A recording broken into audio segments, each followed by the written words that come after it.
श्री कृष्ण भगवान ने कहा, हे महाबाहो, और भी मेरे कल्याण करक वचन सुनो। तुम पर मेरी अत्यंत प्रीति है, अतएव तुम्हारे कल्याण के लिए कहता हूँ। मेरी उत्पत्ति का हाल न तो देवगण जानते हैं और न महर्षि लोग। मैं ही देवों और महर्षियों का आदि कारण हूँ। मुझे अजन्मा अनादि और सब लोकों का ईश्वर जानते हैं। वे मोह रहित हो सब पापों से छूट जाते हैं। बुद्धि, ज्ञान, समोह, क्षमा, सत्य, दम, शम, दुख, सुख, जन्म, मरण, भय और अभय, हिंसा, समता, संताप, तप, दान, यश, अपयश इत्यादि जो अनेक प्रकार के भाव है, वे सब मुझे होते हैं। 7 महर्षि और उनसे पहले 4 मनुष्य मेरे मन से उत्पन्न हुए। जगत के समस्त प्राणी उनसे उत्पन्न हुए। जो मनुष्य मेरी इस विभूति को भली भांति जानते हैं, वे निश्चय योग से सिद्ध होते हैं। इसमें संदेह नहीं, ये जानकर कि मैं ही सबका उत्पत्ति कारण हूँ और मुझ ही से सबकी प्रवृत्ति होती है। विवेकी पुरुष मेरी उपासना करते हैं।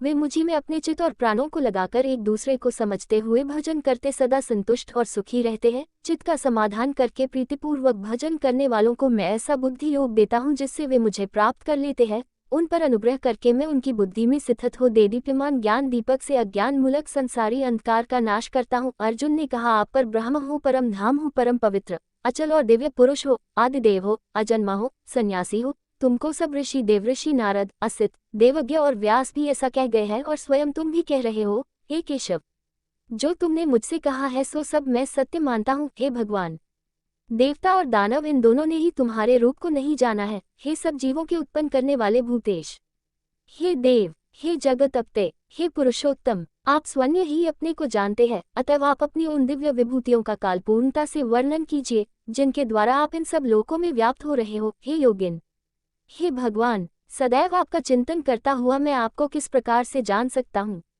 आपका ध्यान किन 2 भावों से करना योग्य है? हे जनार्दन, कृपा अपनी माया और विभूतियां विस्तार से कहिए।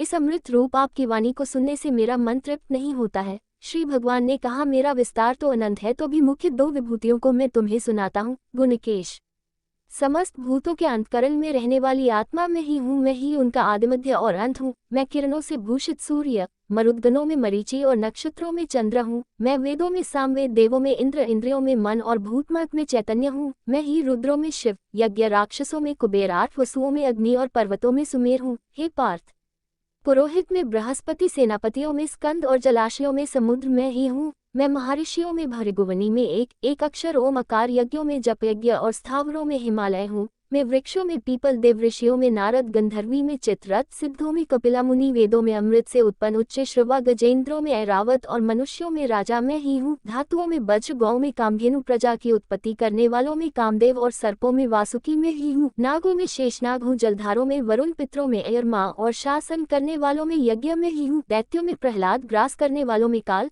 मृगों में सिंह और पक्षियों में गरुण मैं ही हूँ। शुद्ध करने वाली वायु, शस्त्रधारियों में राम, मछलियों में मगर, नदियों में गंगा मैं ही हूँ। हे अर्जुन, मैं सब प्राणियों का आदि मध्य अंत, विधाओं में अध्यात्म विद्या, वाद विवाद में वाद में ही हूँ। अक्षर में आकर, समासों में दृंद, अक्षय काल और 4 मुख वाला ब्रह्मा में ही हूँ। सबको हरने वाली मृत्यु, भविष्य में होने वाले पदार्थ की उत्पत्ति, स्त्रियों में कीर्ति, लक्ष्मी, वाणी, स्मृति, मेघा, धृति और क्षमा मैं ही हूँ। सायवेद में बृहत्साम, छंदों, गायत्री मासों में मार्गशीर्ष और ऋतुओं में वसंत मैं ही हूँ। छलियों, जुआ और तेजस्वियों में तेज, जय, उद्योग और सात्विकों में सत्व मैं ही हूँ। यादवों में वासुदेव, पांडवों में अर्जुन, मुनियों में व्यास और कवियों में शुक्र मैं ही हूँ। दमन करने वालों में दंड, जय, चाहनेहा पदार्थी में मौन और ज्ञानियों में ज्ञान में ही हूँ। और हे अर्जुन, भूत भाव का जो बीज है वह मैं ही हूँ। मेरे अतिरिक्त चराचर भूत भी नहीं है। हे परंतप, मेरी दिव्य विभूतियों का अंत नहीं। यह विभूतियों का विस्तार मैंने संक्षेप में कहा है। जो चीज ऐश्वर्यवान, शोभायमान और यशवान है, उन्हें मेरे तेज ही के अंश उत्पन्न हुआ जानो। अथवा हे अर्जुन, इस ज्ञान से तुमको क्या प्रयोजन है? यही जान कि मैं अपने में एक ही अंश से इस संपूर्ण जगत में व्यापक हूँ। 10वें अध्याय का महात्म्य। श्री नारायण जी बोले, हे लक्ष्मी, अब 10वें अध्याय का महात्म्य कहता हूँ, तू श्रवण कर। बनारस नगर में एक धीरज नाम ब्राह्मण रहता था। धर्मात्मा हरिभक्ति उस गण ने ब्राह्मण को देखा, वह मरा पड़ा है। फिर जाकर कहा, हे स्वामिन, ये चरित्र मैंने देखा है। इसने कौन पुण्य किया जिससे भली जगह मृत्यु पाई है? चारों बातें इसकी भली अपनी है। एक, बनारस क्षेत्र, श्री काशी जी, गंगा जी का स्नान, संतों का और विश्वेश्वर जी का दर्शन, अन्न का छोड़ना, एकादशी का दिन। ये बात कह सुनाकर इसने कौन पुण्य किया था? तब एक दिन विश्वेश्वर महादेव जी के दर्शन को जाता था। तब गर्मी की ऋतु थी, उसको धूप लगी, घबराया, उसका दिल घुटने लगा, वह मंदिर के निकट गिर पड़ा। इतने में भृंगी नामक गण आया, देखे तो ब्राह्मण मूर्छित पड़ा है। उसने जाकर शिवजी से कहा, महादेव जी, एक ब्राह्मण आपके दर्शन को आया था, वह मूर्छा में पड़ा है। महादेव जी सुनकर चुप ही रहे। महादेव जी ने कहा, हे भृंगी, इसके पिछले जन्म की खबर मैं कहता हूँ। एक समय कैलाश पर्वत पर गौरी पार्वती और हम बैठे थे। एक हंस मेरे दर्शन के आया। वह हंस ब्रह्म का वाहन था।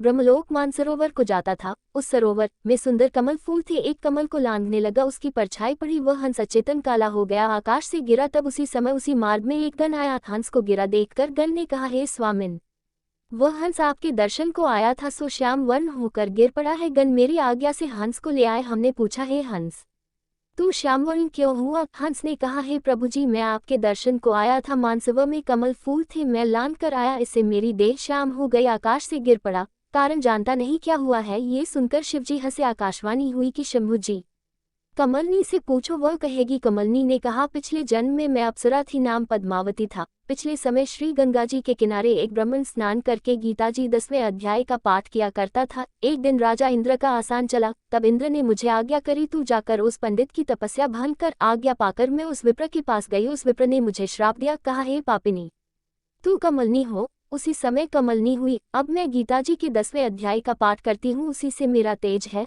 मुझको लांघने वाला काला होकर अचेत होता है। हंस ने कहा, कैसे मेरा श्याम वर्ण से श्वेत हो, तो इस कमलनी की देह छूट देवदेही पावे। तब कमलनी कहा, कोई गीता के 10वें अध्याय का पाठ सुनावे, तब उद्धार होगा। तब एक ब्राह्मण ने उस सरोवर में स्नान कर शालिग्राम का पूजन का 10वें अध्याय का पाठ किया। उस हंस और कमलनी ने सुना, तब उनका उद्धार तत्काल हुआ। श्वेत हुआ कमलनी देवकन्या हुई।